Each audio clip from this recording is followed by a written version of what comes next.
अगर आपने home loan ले रखा है तो अभी आप जो ईएमआई भरेंगे वो पिछले महीने से ज़्यादा होगी, क्योंकि फरवरी की मॉनेटरी पॉलिसी में आरबीआई ने रेपो रेट में बढ़ोतरी कर दी थी।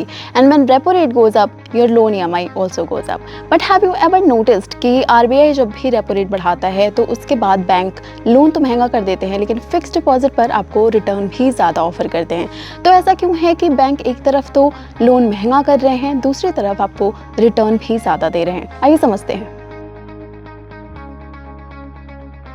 इसके पीछे जो फंडा काम करता है वो है लिक्विडिटी का। लिक्विडिटी बैंकिंग सिस्टम का ऑयल है। बैंक इस मैकेनिज्म पर काम करता है कि उसके पास लगातार लिक्विडिटी बनी रहे और उसका सही इस्तेमाल होता रहे।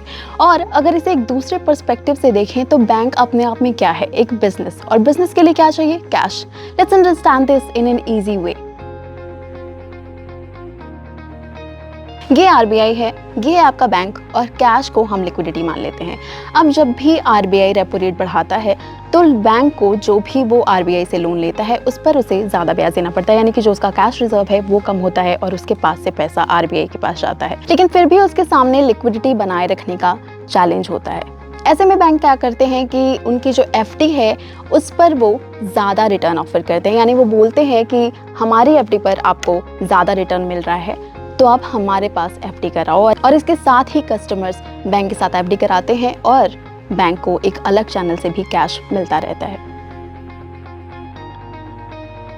टू कंक्लूड, बैंकों में लिक्विडिटी बनी रहे यानी कैश फ्लो बना रहे, इसके लिए बैंक्स एफडीज को अट्रैक्टिव बनाते हैं, क्योंकि आरबीआई जब भी रेपो रेट बढ़ाता है तो उन्हें लोन पर ज़्यादा पैसे खर्च करने पड़ते हैं। इसीलिए आपका लोन भी महंगा हो जाता है और वहीं एफडीज अट्रैक्टिव रहें ताकि आप उनमें निवेश करते रहें, इसके लिए एफडीज को अट्रैक्टिव बनाया जाता है।